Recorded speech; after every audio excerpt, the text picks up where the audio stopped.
Welcome back. ఈరోజు మనం SBI PO కి అప్లికేషన్ ఫామ్ ఎట్లా ఫిల్ చేయాలి, దాని గైడ్ లైన్స్ ఏంటి అనేది ఈ వీడియోలో తెలుసుకుందాం. లాస్ట్ వీడియోలో నేను notification details and basic criterias ఏంటి, ఎలిజిబిలిటీ ఏంటి అనేది అఫీషియల్ నోటిఫికేషన్ ద్వారా డీటెయిల్స్ తెలుసుకొని ఇక్కడ ఇదే పేజ్లో నేను ఇక్కడ ఎండ్ చేశాను. సో ఇప్పుడు మనం ఇక్కడ ఇలా అప్లై నౌ అని క్లిక్ చేయగానే ఇలా వస్తుంది.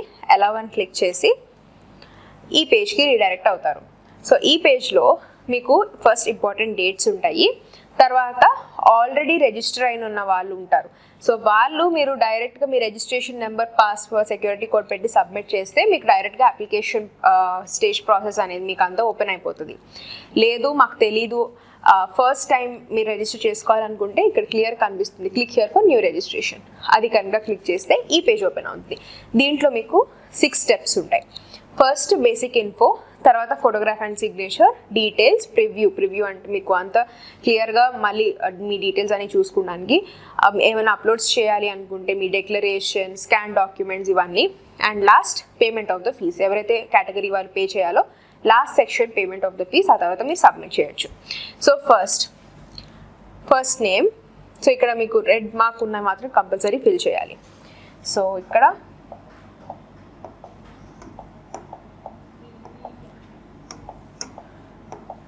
next same, confirm your first name,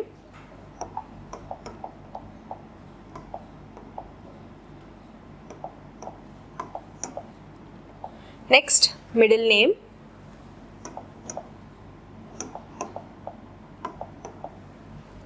same మళ్ళీ మిడిల్ నేమ్ కన్ఫర్మేషన్ చేయాలి. సో స్పెల్లింగ్స్ అనేది కేర్ఫుల్గా చూసుకోండి. లాస్ట్ నేమ్ మళ్ళీ మీ కన్ఫర్మ్ యువర్ లాస్ట్ నేమ్. రాసేటప్పుడు మాత్రం మేక్ ష్యూర్ పైన కింద ఒకే స్పెల్లింగ్ ఇస్తున్నారు అని. నెక్స్ట్ మీ మొబైల్ నెంబర్ అనేది ఇక్కడ +91 ఆల్రెడీ ఇచ్చారు కాబట్టి +91 పెట్టాల్సిన అవసరం లేదు. అండ్ మీ నెంబర్ ముందు 0 కూడా పెట్టకూడదు. So number,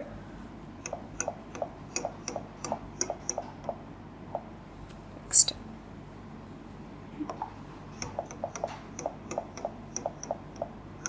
okay. So alternate mobile number ఇంకా ఏమైనా నెంబర్ ఉంటే అది ఇవ్వచ్చు, లేదంటే ఇక్కడ వరకు స్టార్ మార్క్ పెట్టారు కాబట్టి ఇక్కడతో సరిపోతుంది. నెక్స్ట్ ఈమెయిల్ ఐడి ఏదైతే యాక్టివ్ ఈమెయిల్ ఐడి ఉందో ఆ ఈమెయిల్ ఐడి మీరు కంపల్సరీ ఇక్కడ ఇవ్వాలి, బికాస్ 2 times ఈమెయిల్ ఐడి ఇవ్వాలి కన్ఫర్మేషన్తో పాటు. So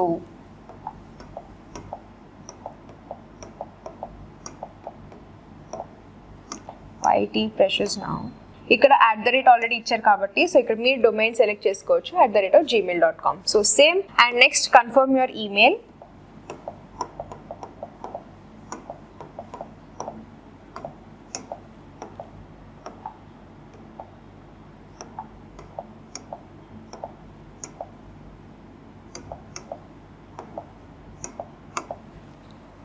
And then security code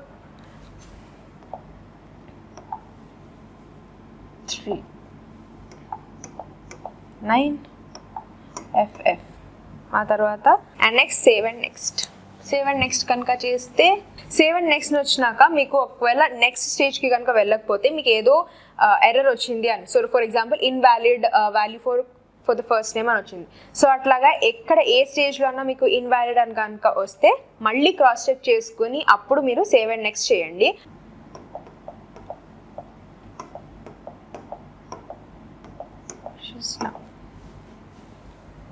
now అన్నీ ఫిల్ చేసిన తర్వాత okay, save and next. Okay, save and next చేసిన తర్వాత మీకు సెకండ్ స్టేజ్కి వస్తారు. సెకండ్ స్టేజ్లో మీకు ఈ పర్టిక్యులర్ బాక్స్ ఓపెన్ అవుతుంది. రిజిస్ట్రేషన్ నెంబర్ వస్తుంది అండ్ పాస్వర్డ్ వస్తుంది. ఈ 2 మాత్రం మీరు ఫైనల్ స్టేజ్ వరకు కంపల్సరీ మీరు కేర్ఫుల్గా ఉంచుకోవాలి, బికాజ్ ఎనీ టైం మీరు బ్యాంక్ వెబ్సైట్లోకి లాగిన్ అవ్వాలన్నా కానీ ఇదే రిజిస్ట్రేషన్ నెంబర్, ఇదే పాస్వర్డ్. సో ఇది మాత్రం కంపల్సరీ వ్యాలిడ్గా ఉంచుకోండి.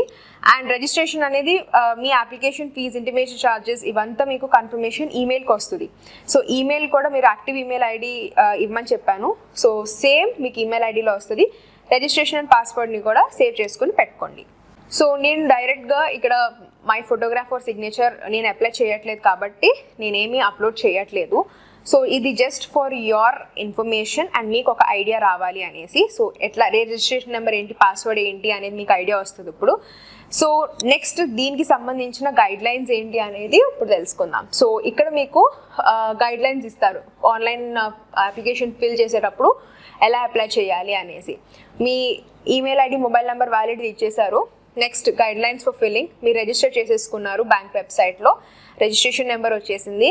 తర్వాత మీ signature, photograph, left thumb impressions అన్నీ క్యాండిడేట్ క్లియర్గా పెట్టి ఆ తర్వాత అది స్కాన్ చేసి you have to upload it. So కేర్ఫుల్గా మీరు అది లెజిబుల్గా ఉండాలి. ఇన్కంప్లీట్ ఆర్ నీట్గా లేకపోయినా కానీ రిజెక్ట్ చేసేస్తారు ఈ స్టేజ్లో అన్నా కానీ. రీచెక్ చేసుకున్న తర్వాత and then proceed to apply. Left thumb impressions అనేది if candidate is not having left thumb impressions అప్పుడు మీరు రైట్ హ్యాండ్ కూడా ఇవ్వచ్చు. And time to time bank website visit చేయాలి. Fill the application very carefully. And next rechecking చేసుకున్న తర్వాత ఏ particular స్టేజ్లో అన్నా కానీ మీకు స్పెల్లింగ్ మిస్టేక్స్ ఏమైనా ఉంటే ప్రివ్యూ చేసుకోండి ఫస్ట్, ఆ తర్వాతే go to submit. Next payment అనేది మీరు debit or credit or internet బ్యాంకింగ్తో అన్నా చేసుకోవచ్చు. ఆ తర్వాత ఈ రిసీట్ అనేది వస్తుంది, అది కూడా ప్రింట్ చేసుకుని పెట్టుకోండి, ఫర్దర్గా యూజ్ అవుతుంది. ఆన్లైన్ ట్రాన్సాక్షన్ అనేది సక్సెస్ఫుల్ కాకపోతే మళ్ళీ రీరిజిస్టర్ చేసుకోండి, అంతేగాని అక్కడ ఆపేసేసి అదే పేజ్లో మీరు రీలోడ్ చేస్తూ కూర్చోవద్దు. సో ఒకవేళ 2 అటెంప్ట్స్ తర్వాత మీకు అవ్వకపోతే you can also register again, ఆ తర్వాత మీకు పేమెంట్ చేసుకోవచ్చు. అండ్ కంపల్సరీ అప్లికేషన్ అండ్ ఈ రిసీట్ అనేది ప్రింట్ చేయడం మర్చిపోకండి. అండ్ ప్రింట్ చేసింది మాత్రం మీరు బ్యాంక్కి పంపించాల్సిన అవసరం లేదు, బట్ మీరు ఆ రిసీట్ అండ్ అప్లికేషన్ ఫామ్ అనేది మీరు ఉంచుకోవాలి. It will be useful for further purposes. ఇంకేమైనా డౌట్స్ ఉంటే కామెంట్ సెక్షన్లో కామెంట్ చేయండి. Subscribe and thank you for watching.